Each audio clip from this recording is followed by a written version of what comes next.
수면제를 드시는 분들께 솔직하게 말씀드리겠습니다. 그 약 여러분의 잠을 고쳐주는 게 아닙니다. 그냥 억지로 재우는 겁니다. 27년간 수면 클리닉을 운영하며 수천 명의 환자를 봐온 제가 오늘 처음으로 공개하는 이야기입니다. 잠들기 전 단 한 스푼, 이것 하나가 수십 년 묵은 불면증을 끊어낸 이유가 뭔지, 그리고 왜 병원에서는 이걸 절대 먼저 알려주지 않는지 오늘 끝까지 보시면 오늘 밤부터 달라집니다.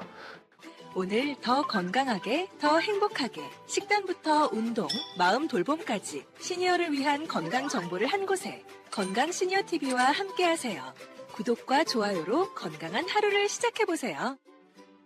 여러분 혹시 이런 경험 있으신가요? 분명히 눈을 감고 누웠는데 머릿속은 오히려 더 선명하게 돌아가는 느낌. 몸은 피곤한데 잠은 오지 않고 겨우 잠들었다 싶으면 어느새 화장실이 급하고 다시 누우면 또 뒤척이고 그렇게 밤을 꼬박 보내고 아침에 일어났을 때 잔 것 같지가 않은 그 느낌. 저는 이걸 수면 착시라고 부릅니다. 몸은 누워 있었지만 뇌는 한숨도 쉬지 못한 상태입니다. 제 클리닉을 찾아오신 73 새 박순자 어르신 이야기를 먼저 드리겠습니다. 어르신은 딸의 손에 이끌려 오셨는데 첫 마디가 이랬습니다. 선생님, 저는 잠을 못 자는 게 아니에요. 그냥 나이가 들면 원래 이런 거 아닌가요? 많은 어르신들이 이렇게 생각하십니다. 밤에 두세 번 화장실 가는 것도, 새벽 4시에 눈이 떠지는 것도, 낮에 꾸벅꾸벅 조는 것도 전부 나이 탓이라고요. 그런데 제가 단호하게 말씀드립니다. 그건 나이 때문이 아닙니다. 잘못된 습관이 수십 년에 걸쳐 쌓인 결과입니다. 우리 몸에는 멜라토닌이라는 수면 호르몬이 있습니다. 이 호르몬이 밤에 제대로 분비되어야 깊은 잠에 빠질 수 있습니다. 그런데 60대 이후가 되면 이 멜라토닌 분비량이 젊었을 때의 절반 이하로 뚝 떨어집니다. 문제는 여기서 끝이 아닙니다. 분비량이 줄어든 상태에서 잠들기 전 습관들이 그 남은 멜라토닌마저 방해하고 있다면 어떻게 될까요? 몸은 잘 준비가 전혀 안 된 채로 억지로 눈만 감고 있는 겁니다. 박순자 어르신의 하루를 들여다봤습니다. 저녁 식사 후 달달한 믹스커피 한 잔, 드라마 보면서 과일 한 접시, 자기 전에 목 마르다고 물 한 컵. 어르신 입장에서는 평생 해온 너무나 자연스러운 일과입니다. 그런데 이 세 가지가 정확히 어르신의 수면을 조각조각 부수고 있었습니다. 커피의 카페인은 6시간에서 8시간 동안 뇌를 깨워놓고 과일의 과당은 혈당을 흔들어 새벽에 잠을 깨우고 자기 전 물 한 컵은 밤새 방광을 자극합니다.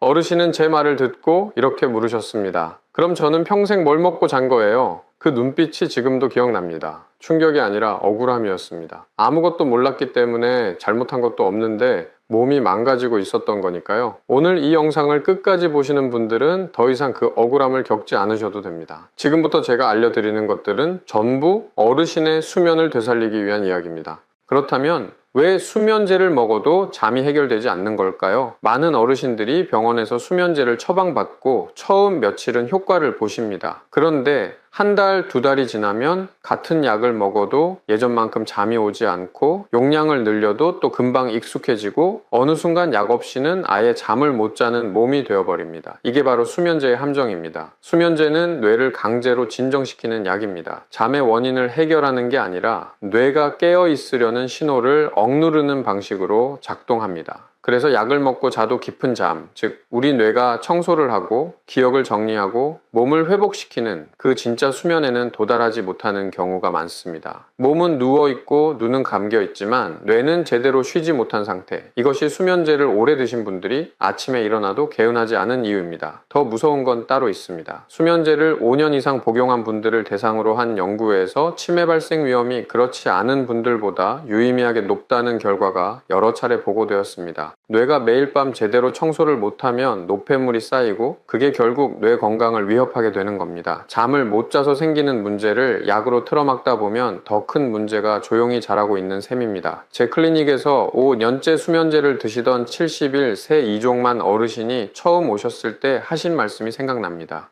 선생님, 저는 이미 약 없이는 안 되는 몸이 된 것 같아요. 포기했어요. 그런데 저는 포기하지 않았습니다. 왜냐하면 수면은 반드시 회복될 수 있다는 것을 수십 년 임상에서 너무 많이 확인했기 때문입니다. 핵심은 뇌가 스스로 잠들 수 있는 조건을 다시 만들어주는 것입니다. 수면 호르몬이 제때 분비되고 방광이 밤새 자극받지 않고 천이 자연스럽게 내려가고 혈당이 안정적으로 유지되는 그 조건, 이 조건들이 갖춰지면 우리 몸은 본능적으로 깊은 잠 속으로 빠져듭니다. 약이 없어도 억지로 눈을 감지 않아도. 그리고 그 조건을 만드는데 가장 결정적인 역할을 하는 것이 바로 잠들기 전 구신분입니다. 이종만 어르신은 3달 후 다시 오셨을 때 이렇게 말씀하셨습니다. 선생님, 어젯밤에 약 없이 잤는데 오히려 더 잘 잔 것 같아요. 그 한마디가 제가 이 일을 계속하는 이유입니다. 지금부터 제가 드리는 이야기 절대 흘려 듣지 마십시오. 자, 이제 본격적으로 들어가겠습니다. 잠들기 전 구신분을 어떻게 보내느냐가 그날 밤 수면의 질을 완전히 결정합니다. 그런데 대부분의 어르신들은 이 구신분을 가장 잘못 보내고 계십니다. 텔레비전 앞에 앉아 계시거나 스마트폰으로 뉴스를 보시거나 아니면 밤늦게 과일이나 간식을 드시거나, 이 행동들이 왜 문제인지 지금부터 하나씩 짚어드리겠습니다. 첫 번째로 반드시 바꾸셔야 할 습관은 저녁 6시 이후 수분 섭취를 줄이는 것입니다. 많은 어르신들이 물은 많이 마실수록 건강하다는 말을 철칙처럼 여기십니다. 틀린 말이 아닙니다. 하지만 언제 마시느냐가 핵심입니다. 하루에 필요한 물의 80%는 오후 6시 이전에 다 채우셔야 합니다. 저녁 이후에는 입술이 마를 때 살짝 축이는 정도로만 드셔야 합니다. 왜냐하면 우리 신장은 마신 물을 바로 처리하지 않습니다. 저녁에 마신 물이 소변으로 만들어지는 건 2시간에서 4시간 후입니다. 저녁 8시에 물 한 컵을 드시면 새벽 1시에서 2시 사이에 방광이 꽉 차게 됩니다. 딱 가장 깊이 잠들어야 할 그 시간에 화장실이 급해지는 겁니다. 어르신들은 방광 용량이 젊을 때보다 작아져 있고 방광벽의 탄력도 떨어져 있어서 조금만 차도 참기가 힘듭니다. 그래서 타이밍이 더욱 중요합니다. 제 환자 중 75, 새 최정순 어르신은 매일 밤 4번에서 5번 화장실을 가셨습니다. 처음에 오셨을 때 저는 하루 중 물 마시는 시간을 꼼꼼히 여쭤봤습니다. 알고 보니 낮에는 바쁘다고 물을 거의 안 드시다가 저녁 식사 이후에 물, 숭늉, 수박, 미역국까지 드시고 계셨습니다. 하루 수분의 절반 가까이를 잠들기 전 3시간 안에 몰아서 드신 겁니다. 저는 딱 한 가지만 바꿔드렸습니다. 물 마시는 시간을 오전과 오후로 앞당기는 것. 그것만으로 이 주만에 야간요가 하루 1번으로 줄었고 한 달 후에는 아침까지 한 번도 깨지 않으셨습니다. 두 번째로 반드시 끊으셔야 할 것은 저녁 7시 이후에 카페인과 당분입니다. 커피는 당연하고 녹차와 홍채도 카페인이 들어있습니다. 어르신들은 카페인 분해 속도가 젊은 사람의 절반밖에 되지 않습니다. 오후 5시에 드신 녹차 한 잔이 자정까지 뇌를 깨워 놓을 수 있습니다.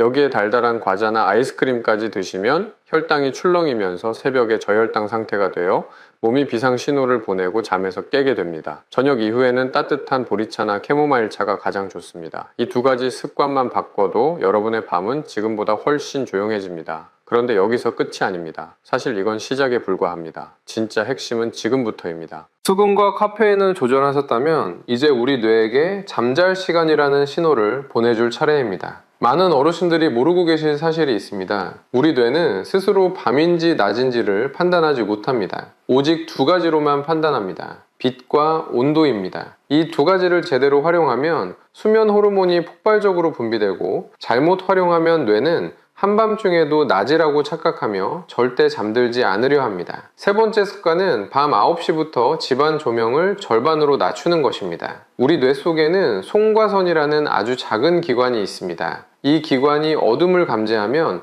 멜라토닌을 분비하기 시작합니다. 그런데 밝은 형광등 아래에 있으면 송과선은 아직 낮이라고 판단하고 멜라토닌 분비를 미룹니다. 밤 11시에 잠자리에 드셔도 뇌가 수면 모드로 전환되는데 2시간에서 3시간이 더 걸리는 겁니다. 해결 방법은 간단합니다. 밤 9시부터는 거실의 형광등을 끄고 노란빛이나 주황빛의 간접 조명만 켜두십시오. 텔레비전도 밝기를 최대한 낮추세요. 침실은 더욱 어둡게 만드셔야 합니다. 가로등 불빛이 들어온다면 암막 커튼을 치시고 시계의 LED 불빛이나 공기청정기의 작은 표시등까지도 가려주십시오. 눈을 감아도 빛은 눈꺼풀을 통해 망막에 전달되고 그 신호가 뇌까지 올라갑니다. 4번째 습관은 잠들기 1시간 전에 스마트폰과 텔레비전을 완전히 끄는 것입니다. 스마트폰과 텔레비전 화면에서 나오는 파란빛, 즉 블루라이트는 멜라토닌을 억제하는 가장 강력한 빛입니다. 일반 조명보다 훨씬 강하게 속과선을 자극합니다. 침대에 누워서 유튜브를 보거나 뉴스를 확인하는 습관이 있으신 분들은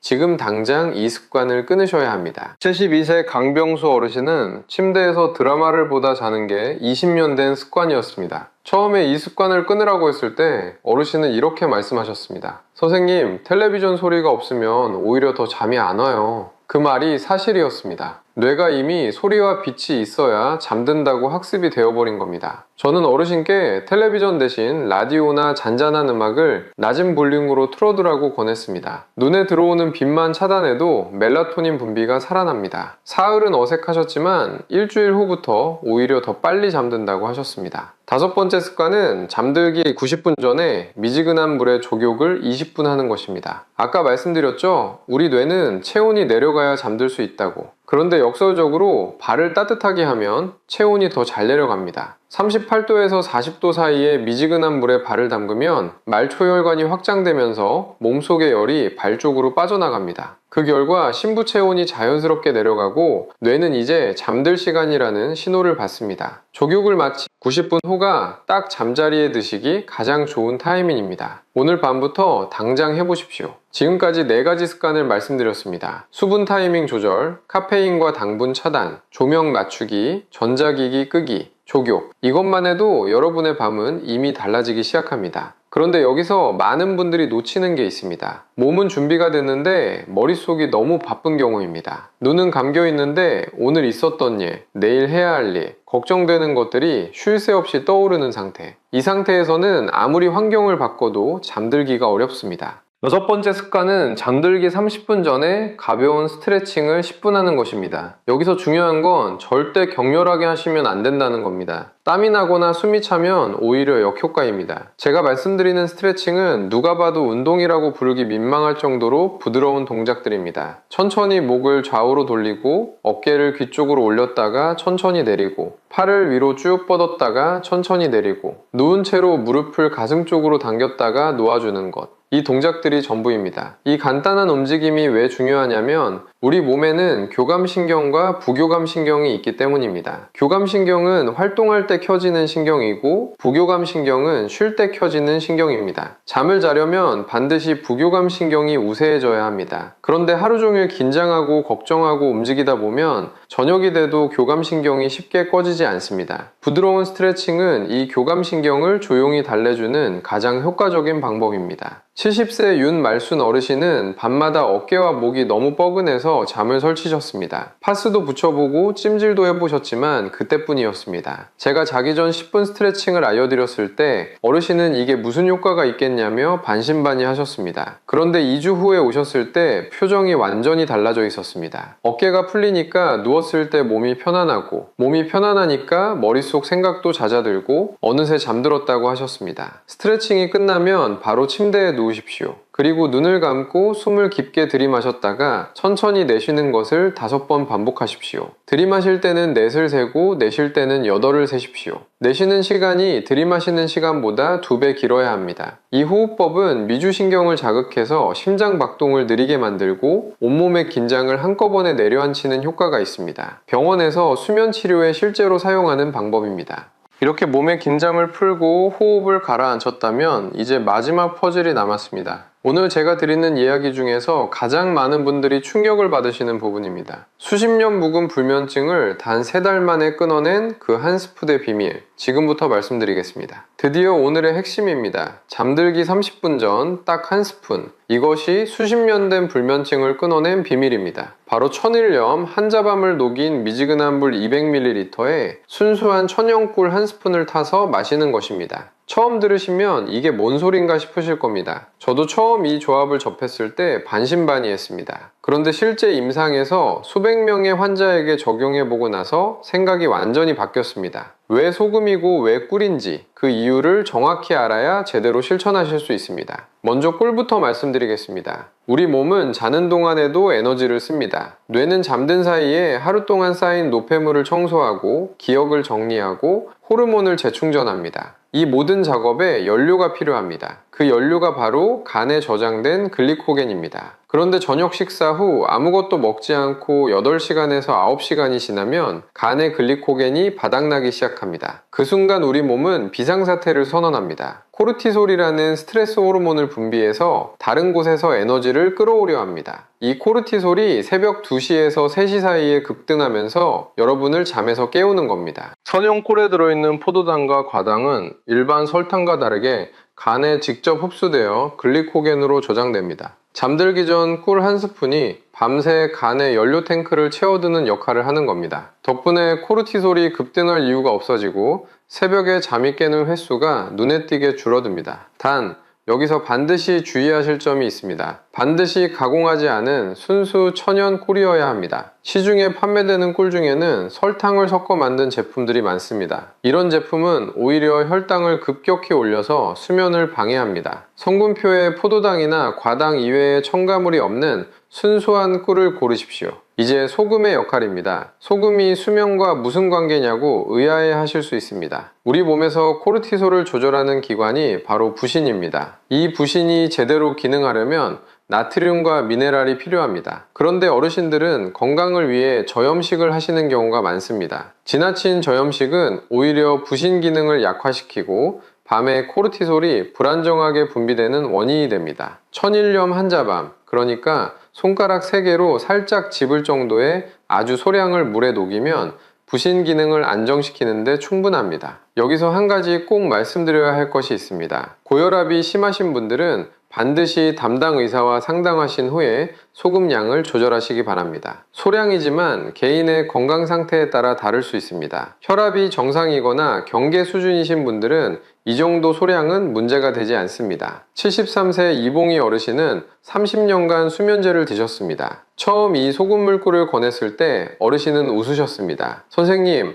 그 오랜 시간 동안 약도 안 됐는데 꿀이 된다고요? 그런데 3주 후에 전화가 왔습니다. 처음 일주일은 잘 모르겠더니 2주차부터 새벽에 깨는 횟수가 줄었다고. 한 달 후에는 수면제를 절반으로 줄였고 2달 후에는 완전히 끊으셨습니다. 자연의 힘이 때로는 약보다 조용하고 깊게 작동합니다. 소금물 꿀까지 준비가 됐다면 이제 마지막으로 여러분이 매일 밤 잠을 자는 그 공간, 침실 환경을 점검할 차례입니다. 아무리 좋은 습관을 들여도 자는 환경 자체가 수면을 방해하고 있다면 절반의 효과밖에 얻지 못합니다. 제가 환자분들 댁을 방문해서 침실을 살펴보면 대부분 공통적으로 문제가 되는 것들이 있습니다. 여러분의 침실도 지금 이 기준으로 한번 점검해 보십시오. 첫 번째는 온도입니다. 깊은 잠을 자려면 침실 온도가 18도에서 20도 사이여야 합니다. 어르신들은 추위를 많이 타셔서 방을 24도에서 25도로 따뜻하게 유지하시는 경우가 많습니다. 그런데 이렇게 방이 더우면 우리 몸의 심부 체온이 내려가지 못하고 뇌가 수면 모드로 전환되지 않습니다. 밤새 뒤척이고 땀을 흘리고 자다 깨기를 반복하게 됩니다. 방은 약간 서늘하게 유지하시고 대신 이불을 따뜻하게 덮으십시오. 이것이 핵심입니다. 방은 시원하게, 이불은 따뜻하게. 이 원칙 하나만 지켜도 수면의 깊이가 달라집니다. 두 번째는 빛입니다. 눈을 감아도 빛은 눈꺼풀을 통해 망막에 전달되고 그 신호가 뇌까지 올라가 멜라토닌 분비를 억제합니다. 가로등 불빛, 디지털 시계의 빨간 숫자, 공기청정기의 파란 불빛, 심지어 충전 중인 스마트폰의 작은 표시등까지 전부 문제가 됩니다. 암막 커튼을 치시고 모든 전자기기의 표시등은 테이프로 가려두십시오.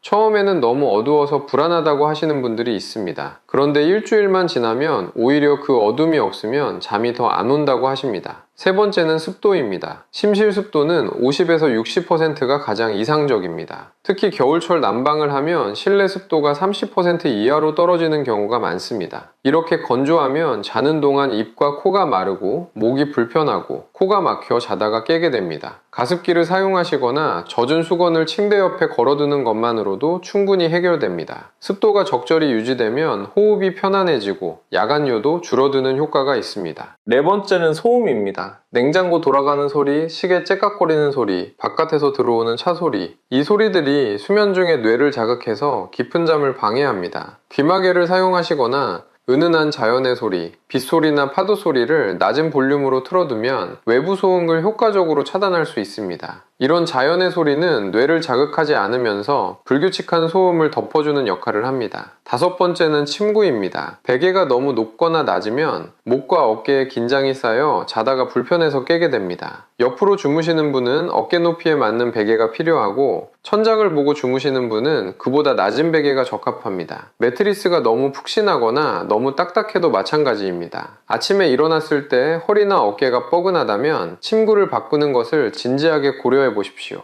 좋은 침구에 대한 투자는 어떤 건강 보조제보다 효과가 확실합니다. 이 5가지 환경 조건이 갖춰지면 여러분의 침실은 완벽한 수면 공간으로 바뀝니다. 그런데 지금까지 말씀드린 모든 것을 한꺼번에 다 바꾸려고 하시면 오히려 지치십니다. 오늘 밤 딱 한 가지만 바꿔보십시오. 암막 커튼이든 온도 조절이든 소금물 꿀이든 그 한 가지가 여러분의 몸에 변화를 만들고 그 변화가 다음 실천의 동력이 됩니다. 지금까지 7가지 습관과 5가지 침실 환경을 말씀드렸습니다. 그런데 저는 오늘 마지막으로 가장 중요한 이야기를 드리려 합니다. 많은 어르신들이 이 모든 걸 들으시고 나서 이런 생각을 하십니다. 해볼게요. 그런데 내일부터. 여러분, 내일부터는 없습니다. 수면은 오늘 밤부터 시작하지 않으면 내일 밤도 똑같이 반복됩니다. 왜냐하면 우리 몸의 수면 리듬은 하루하루 쌓이는 것이기 때문입니다. 제가 진료실에서 가장 안타까울 때가 언제인지 아십니까? 3년 전에 오셔서 방법을 알려드렸는데 어느 날 다시 오셔서 선생님, 그때 말씀하신 대로 했더니 정말 좋아졌어요 라고 하실 때입니다. 왜 안타깝냐고요? 3년 동안 잘못된 수면을 이어오셨기 때문입니다. 그 3년 동안 뇌가 받은 피로, 쌓인 노폐물, 약해진 기억력과 면역력, 그것들은 되돌리기가 훨씬 어렵습니다. 오늘 시작하는 것과 1년 후에 시작하는 것은 결과가 완전히 다릅니다. 수면이 회복되면 우리 몸에는 놀라운 일들이 일어납니다. 뇌가 밤사이 제대로 청소를 하면 낮에 머리가 맑아집니다. 깊은 잠을 자면 성장 호르몬이 분비되어 근육이 회복되고 뼈가 튼튼해집니다. 면역세포가 활발해져서 감기나 염증에 덜 걸립니다. 혈압이 안정되고 혈당 조절 능력이 좋아집니다. 만성 피로가 사라지고 아침에 눈을 떴을 때 오늘 하루를 살아갈 힘이 생깁니다. 이 모든 것이 수면 하나에서 시작됩니다. 박순자 어르신 기억하십니까? 첫 챕터에서 말씀드렸던 나이 들면 원래 이런 거 아니냐고 하셨던 분. 그 어르신이 6달 후에 다시 오셨을 때 저는 깜짝 놀랐습니다. 얼굴 혈색이 완전히 달라져 있었습니다. 어르신이 웃으며 말씀하셨습니다. 선생님, 이제 밤에 한 번도 안 깨고 잡니다. 아침에 일어나면 몸이 가볍고 낮에 졸리지 않고 손주들이랑 놀아도 안 피곤해요. 수면제는 2달째 안 먹고 있어요. 제가 그 말을 들으며 생각했습니다. 이것이 바로 진짜 치료라고. 오늘 제가 알려드린 방법을 정리해 드리겠습니다. 저녁 6시 이후 수분 섭취 줄이기, 저녁 7시 이후 카페인과 당분 끊기, 밤 9시부터 조명 절반으로 낮추기, 잠들기 1시간 전 스마트폰과 텔레비전 끄기, 잠들기 90분 전 미지근한 족욕 20분 하기, 잠들기 30분 전 가벼운 스트레칭 10분과 깊은 호흡 5번 하기, 잠들기 30분 전 소금물에 천연꿀 1스푼 마시기, 그리고 침실은 18도에서 20도, 완전한 어둠, 적절한 습도, 소음 차단, 몸에 맞는 침구, 이것이 전부입니다. 어렵습니까? 어렵지 않습니다. 오늘 밤부터 딱 한 가지만 시작하십시오. 그 한 가지가 내일의 2가지가 되고 일주일 후에는 7가지 모두가 자연스러운 여러분의 밤 루틴이 됩니다. 수면은 되찾을 수 있습니다. 나이는 이유가 되지 않습니다. 여러분의 몸은 지금 이 순간에도 회복될 준비가 되어 있습니다. 단지 올바른 방법으로 도와주기만 하면 됩니다. 오늘 밤 여러분의 진짜 수면이 다시 시작되기를 진심으로 응원합니다. 여러분, 오늘 이 영상을 끝까지 보셨다는 것 자체가 이미 변화의 시작입니다. 수십 년 동안 당연하다고 여겼던 그 불편한 밤들이 사실은 전혀 당연하지 않았다는 것, 이제 아셨죠? 오늘 밤 소금물에 꿀 1스푼부터 시작해 보십시오. 그 작은 1스푼이 여러분의 남은 인생을 바꿉니다. 이 영상이 도움이 되셨다면 지금 바로 좋아요 버튼 한번, 그리고 구독 버튼을 눌러주십시오. 여러분 곁에서 끝까지 함께 하겠습니다.